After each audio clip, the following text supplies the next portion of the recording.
Man, tired. Did you watch? I know I'm a little tired too. Did you watch the All-Star game? Yeah. I watched till about halftime, then I went to sleep. So. Okay, I watched the full game. Actually, I watched the full weekend, Mhm. and I was a little disappointed. I thought the dunk contest was like Go on, take it out. 5 out of 10. Yeah, I Five think. out of 10. You ever get to the point where you kind of feel embarrassed for someone? Yeah. Yeah. That's where I was like, oh no, this guy. Mhm. I felt embarrassed. Yep. How they kept missing. How they dunks. kept missing dunks, and again, I'm not taking anything away. It takes extreme athleticism to pull those off. But Jesus, can one of you just put the ball in Yep. and make it look good? Yep, and then what it does is it takes the crowd of it. Every time that you miss, and the crowd knows exactly what dunk you're trying to do. Exactly. You know, it takes the crowd of it. It takes it away. What out of Because you it. hear, oh, and then all of a sudden they're like looking at their phones. Yep. Yeah, this isn't working out. This isn't working out. Yep. I thought the skills challenge wasn't bad. Mhm. I like how they had the brothers Different in different teams. I love that. I love the Howard University play. Mhm. Love that one. The All-Star game is always one of those things where I'm just like, you want to see them perform well, and you know this is going to be a high-scoring game. There's no defense involved, but Steph Curry is ridiculous. Yep. I just think he's trained his depth perception for so long. Yeah. He can go anywhere in the court, Mhm. or the arena for that matter, and put it in the hole, which is that's ridiculous, man. I was watching ESPN earlier, and they're talking about Braun Mhm. maybe sticking around Mhm. to play with Bronny, Mhm. which would be crazy because I don't think that duo has ever happened, a father-son. Mhm. That would be great, Yep. but it doesn't happen in LA. No. No, definitely not. It doesn't happen in LA. Definitely not. I could see it happening, but like you said, but it's gonna depend on the draft picks. That's it's true. It's gonna be really hard. I'm not sure the Lakers, draft situation, but it'll depend on that. I think I saw something. Don't quote me on this, but I think I saw something where it says Bronny's projected as like a second round draft pick right now. Okay. Which is, I mean, that's fine. He's only in the 11th grade and still has time to, get better and everything. But that'll be interesting to see. I would definitely love to see that. Yeah, I think that would be great. I think there's a little protection in that as well. Hmm. I'm going to protect my son when he gets to this league. Yeah. So I'm going to go where he goes. Right. Talk to him if you want to. Mhm. Talk to him crazy, coach. Hmm. So I think this can be one of those things where I think that's a dad move. Well, I think it's a dad move too, from the sense of, I think he said something along the lines of, like you just said, he's going where his son is going. So now, if you're an NBA GM, you're looking at it like, shoot, I draft Bronny, I get LeBron. I get LeBron. I get LeBron too. It's a 2-for-1 deal. Yeah, 2-for-1. At So least if for the I'm- first year, right? At least Exactly. for just where we go. Exactly. So for now, LeBron is basically solidifying his son's NBA career because, who's going to turn down LeBron in that deal? So now, somebody's going to at least draft him because they want LeBron as well. Selfishly, it needs to be the Celtics. Wow, so LeBron goes from LA to Boston? Yes. Wow. Yeah, that's my prediction, fellas. That's my wish, right? No, but so when I was watching it, and they were going through the 75 years, and right, you're gonna be able to educate me on this way more than I have. Mhm. I miss watching centers. Yeah. Like I miss watching a big man in the hole. I just miss it, but I understand the game has evolved, where a forward like LeBron can play 1 through 5, pretty much. Or any basketball, but you have these big guys that are shooting threes. Mm-hmm. Shaq wasn't shooting threes. The game has evolved so much. But tell me why. Why? I just think over time you had taller guys just starting to become more skilled at their craft. I can remember back when I was playing ball and everything, centers and big guys would always come out and try to shoot threes, and you would joke and laugh and play with them. But now, some of those guys started making it a serious thing where they started actually working on it. And I think just the more that those guys worked on it and saw it and continued to hone in on doing those guard-like skills and things every day, I think it just changed the game. And then, seeing guys like Kevin Durant, Giannis, all of those tall guys being able to handle the ball and being able to do all of those things just made kids who are taller I was want gonna say, to do those yes. same exact things. So, yeah, it's definitely evolved. It's definitely changed. And it seems like it happened really fast, too. Because I can remember playing in college and still having to throw the ball in the post. To a big guy, right? Yeah, to a big guy and everything. And shoot, that was only it's 2022, and so roughly 10 years ago, maybe. That's not a long time.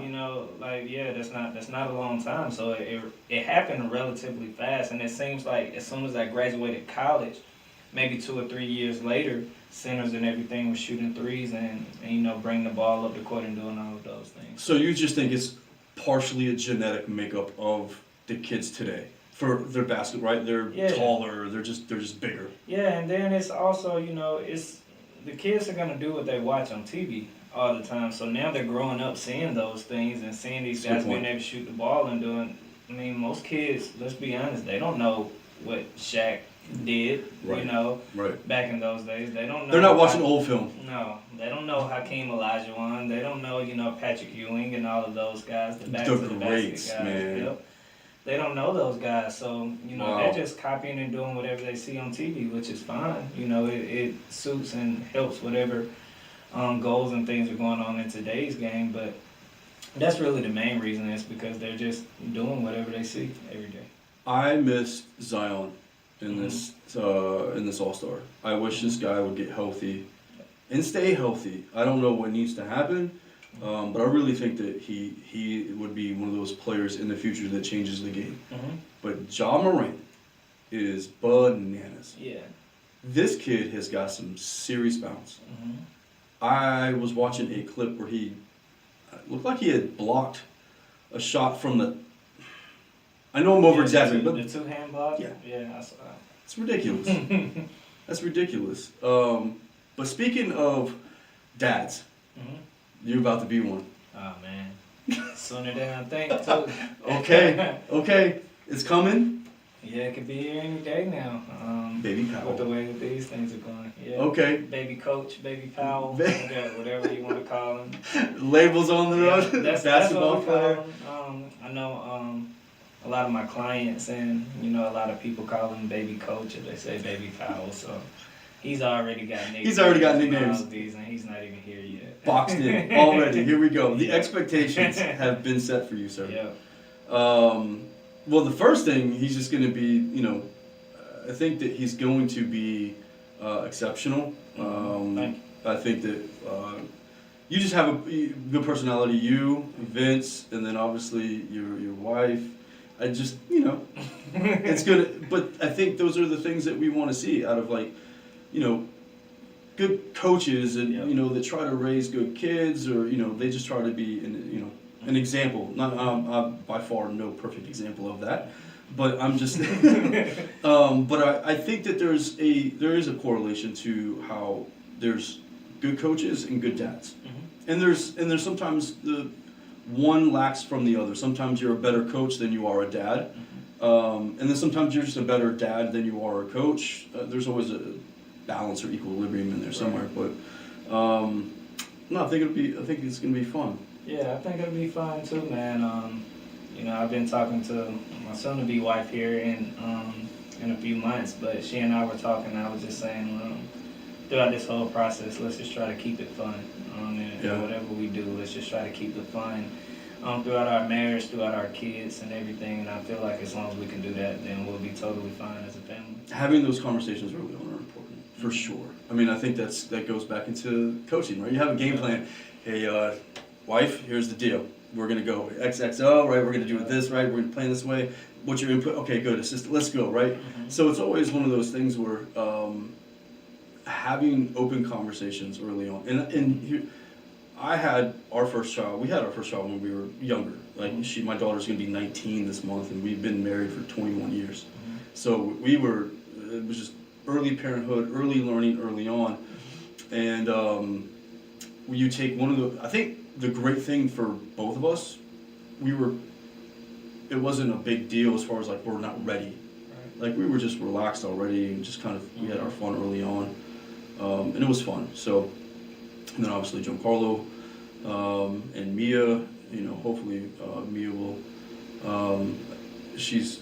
Hopefully she'll end up at Snyder. We'll see. Yeah, the crazy part about Giancarlo is I see him now, and I still see the little kid that was walking around the weight room like 6-7 years ago. Yes. And it's just crazy to see him grown up now and I know, doing his own thing. That goes along the line. Like I was talking to Austin's dad, Mr. Lewis, about how we get to see these kids evolve from little kids to adults.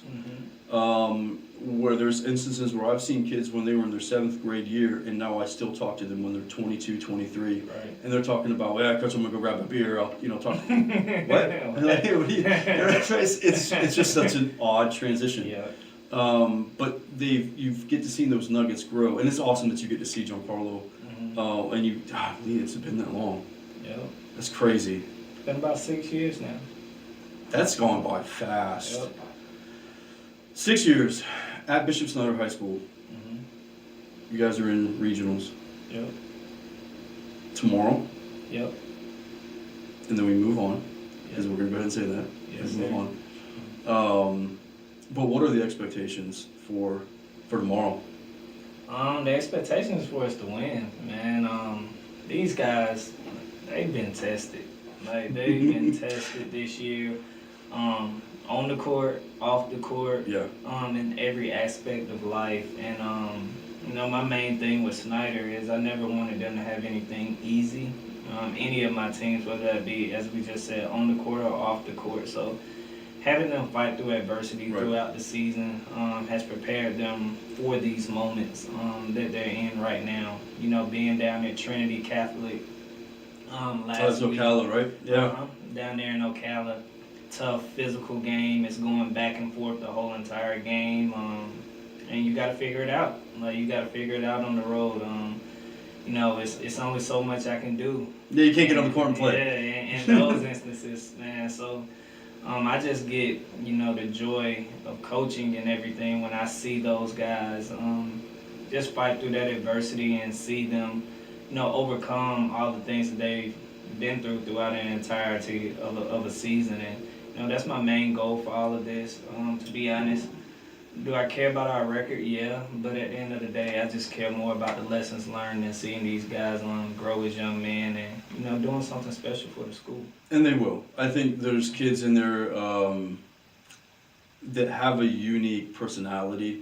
Well, they all have unique. They have like these weird little quirks about them, and I think Jalen is one of those kids that just is. He can. He will. He's going to. Well, he has an offer. He has an offer? He doesn't know where he's going yet. Okay. He has about 2 or 3 offers on the table right now, and I'm pretty sure he'll have a couple more if we continue to keep winning. Yeah. Here later, but like you said, just another kid, man, who facing adversity. Yeah, he's had it his whole life. That's right. And just to see him, he came to Snyder as a 9th grader, didn't play his 9th grade year, due to some unforeseen circumstances. Yep. And then played his 10th grade year, and ever since his 10th grade year, he's kind of been, I guess you could say, one of the quote-unquote guys at Snyder. And just seeing him being able to handle being that guy, as well as some of the things that he has going on off the court, with his own day-to-day personal life.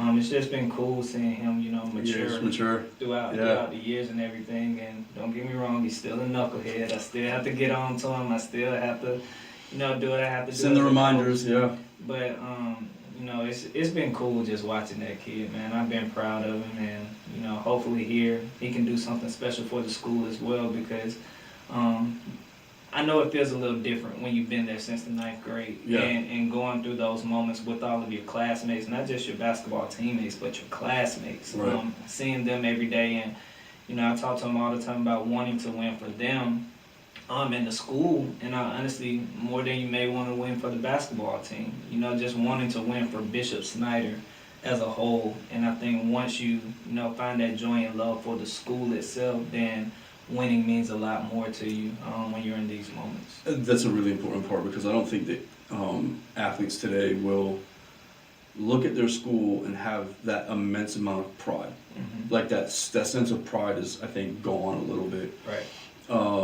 And there's programs out there that I don't know if it's because of kids can go anywhere they want to go now, and they can just hop around and transfer, and to an advantage that helps us a little, helps the school a little bit.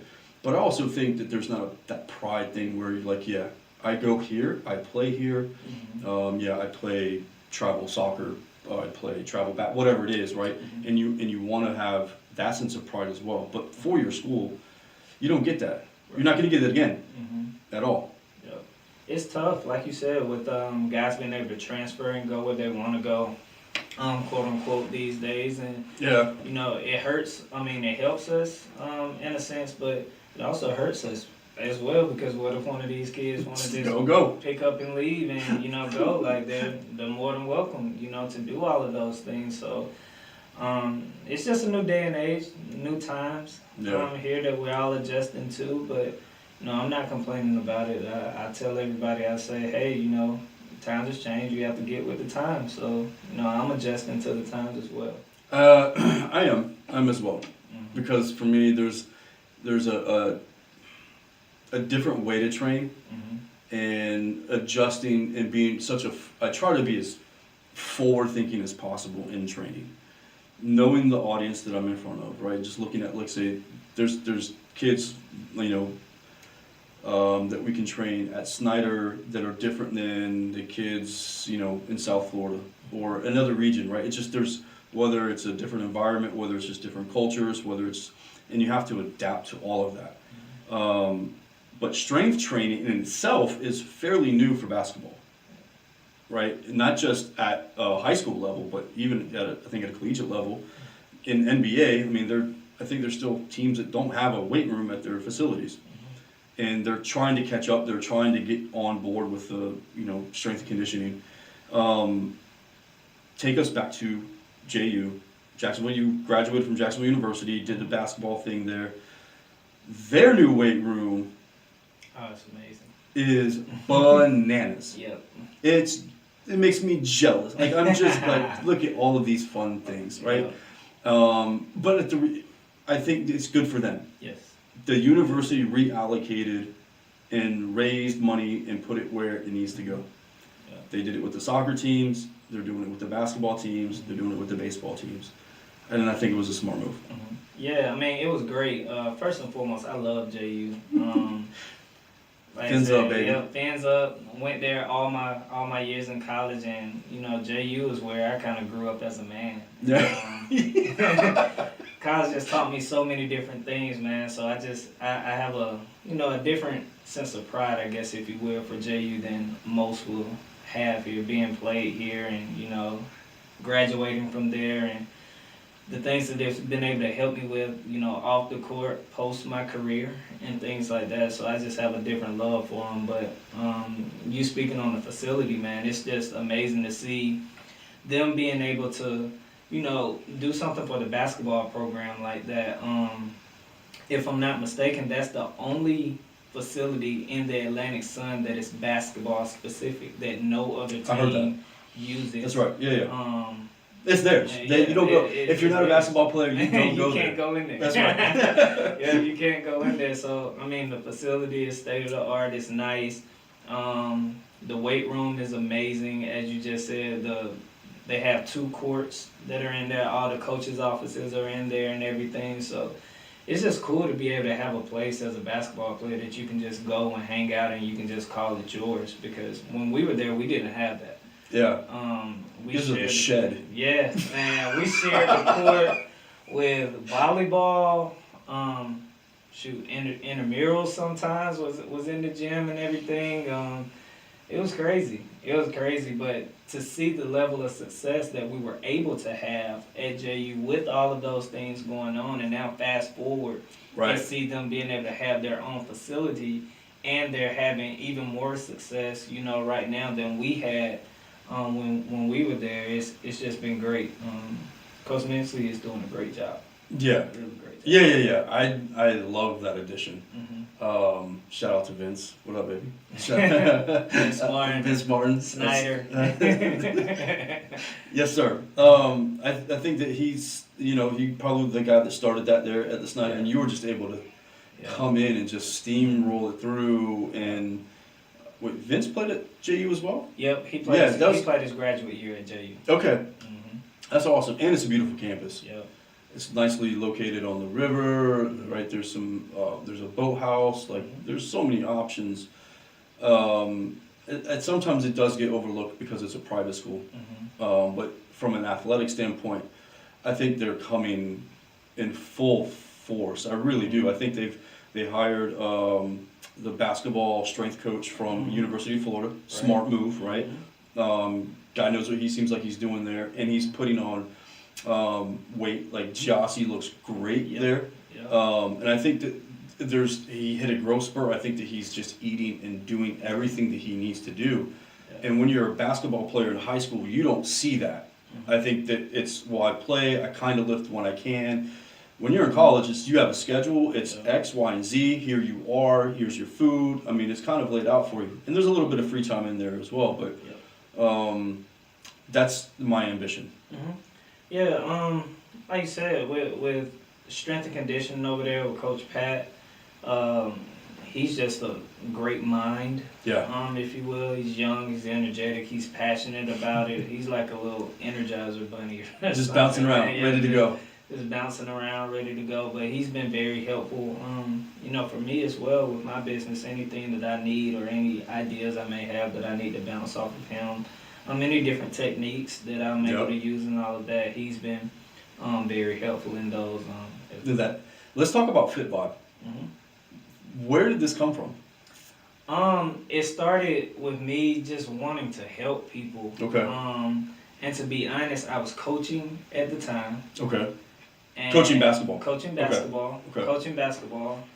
And I needed a job where I could make my own schedule. And I wanted to be able to maneuver and do all the things that I wanted to do. Because at the time I had kids going on college visits that I wanted to be a part of and wanted to be able to help them with. I just had a lot of things going on, so I knew I needed me time to be able to do some of those things as well. And started out teaching, but I'll be honest, I hated being in the classroom. Like accident, I absolutely hated being in the classroom. Love being around kids as I do now, but I hate... The environment is different. It's definitely different. And I'm the type of guy that when I go home after I'm done with work, I want to be done with work a lot of times. So obviously, there's a lot of things that I have to do within my own business. But I didn't want to go home and do lesson plans. I didn't want to go home and do all of those things, and I was terrible at doing those things. I knew what I wanted to teach in the class. I got the most out of my kids in class, but I've always just been that guy who can just come up with things and, I know what to do and all of those type of things. I don't have to put it on paper and show you what I'm doing just to prove it. You can't like, hey, we're here about this history lesson, let's go, right? You can't. Yeah, so I hated doing all of that. But fast forward, like I was saying, that was when FitBot started, and I wanted to also, like I said, find another way that I could help more people achieve health goals and things like that. So started doing my training. Started out, to be honest, in my apartment. Started with people in my apartment, just training them there. However, I don't know if I can say that on camera, but my apartment complex. I guess they allowed me to, if you will, but it doesn't matter. It doesn't matter. You have to start somewhere. Yes. And then it just grew. I started doing boot camps. Started off with like 2 or 3 people, and then what park was that called? It was Unity Plaza. Unity Plaza. Yep, Unity Plaza, right there in Riverside. It's a nice little park. Right outside of 220 Riverside. Yeah. A little amphitheater there, but started doing it there. Had three or four guys, with 3 or 4 ladies come out. And then ever since then, like it's one of the, biggest and best And where are you at right now? weekend boot camps in this city. I'm at Cross Training San Marco, right outside of the square. Okay. Oh, right outside of the. Right across the Man, that's street from right. the Jimmy John's. Oh yeah. Okay. So now, I'm located there. Make my own schedule. I train typically from 5 in the morning to 10 in the morning. Yeah. And I'm done the rest of the day, and I get to, be able to handle my basketball activities and Right. do everything that I need to do there. So it's just been a perfect match for me and, my own personal life and everything that I've got going on now. What do you want to see? I guess moving, let's say 3 to 5 years from now. Mm-hmm.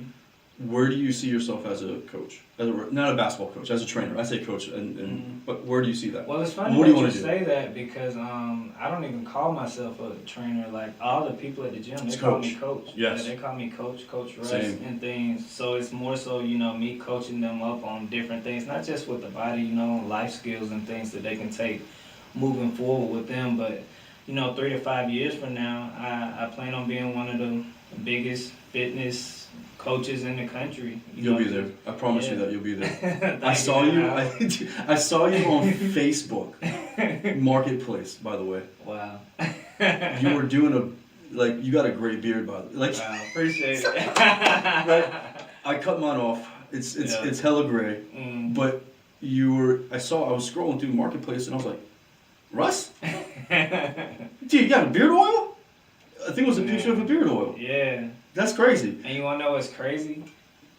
I kept getting texts and everything about that picture and all of that, and I'm like, I have no idea who these people are.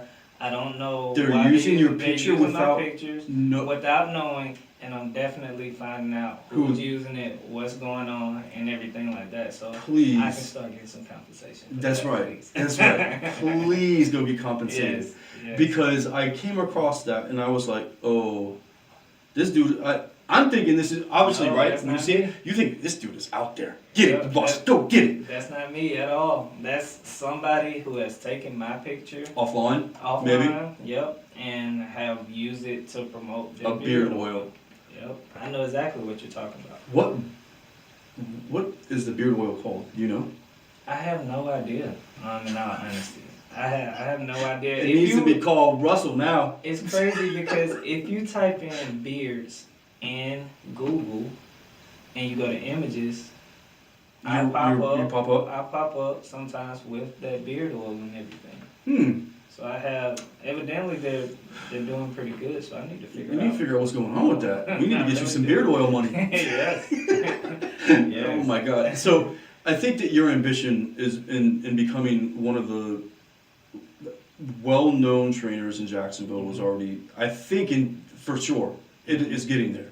And I'm not even talking about social media following, because I think that social media following is a false positive, right, to where how people see, oh, this dude's got 10,000 followers and he's got a blue check mark. I don't think that any of that holds weight to me. Right. Blue check marks mean nothing to me.